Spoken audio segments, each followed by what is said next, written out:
ஓம் ஆறுமுக அரங்கமகா தேசிகாய நம. தவத்திரு குருநாதர் ஆசியால் அகத்தியர் சன்மார்க்க சங்கம் தூத்துக்குடி கிளை சங்கத்தில் ஜூலை 8, 2024 தூத்துக்குடி தெப்பக்குளம் மாரியம்மன் கோயில் வளாகம் மற்றும் அரசு மருத்துவமனை வளாகத்தில் பசித்தோர் சுமார் 350 நபர்களுக்கு லெமன் சாதம் சிறப்பாக வழங்கப்பட்டது.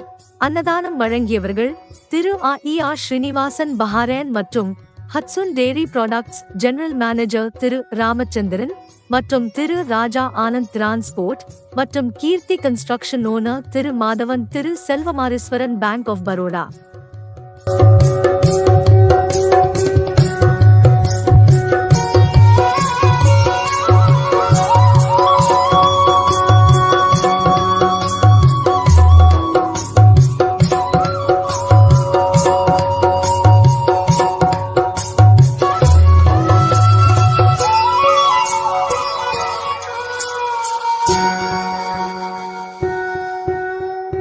Thank you.